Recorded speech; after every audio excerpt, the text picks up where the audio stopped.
so I started thinking about this idea of the south and the north, and why do we always make the north the dominant thing. And then I saw a map that Al-Idrisi, the first map maker of the world, was Al-Idrisi. He was a Moroccan who did a world map, and he put the south on the top and he put the north on the bottom. The European map makers actually took from his book, but they realized the significance of putting the south on the top. It put Africa over Europe.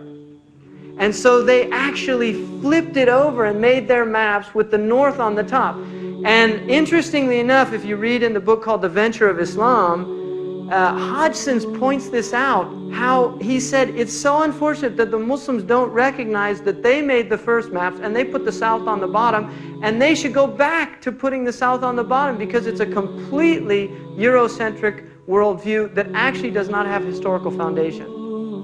And so we should make maps that have Africa, right, on the top, and then Europe on the bottom. And we say, I'm going down to Europe and up to Africa, right?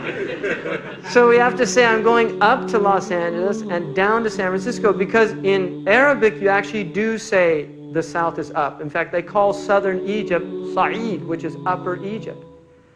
And northern Egypt is lower Egypt. Ihbitu Misra, go down to Egypt, right?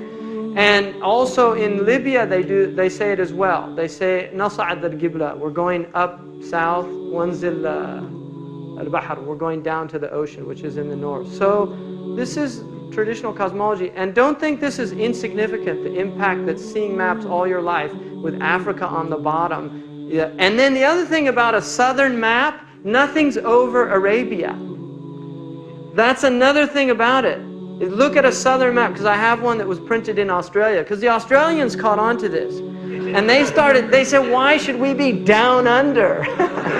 And so they just turned it right side up, right? And they made their maps. I have a map from New Zealand, and it's really interesting to look at it. It actually puts things in a very interesting perspective. You start seeing things like how close Ireland is to Morocco, for instance, and how close Germany is to England. You realize how strong the Germanic ties, because you don't get that sense when you see a northernly dominant map. So it's very interesting. شمس روحي وحي ربي جنتي وحياة قلبي فرحتي القرآن حبي نور دربي وأماني شمس روحي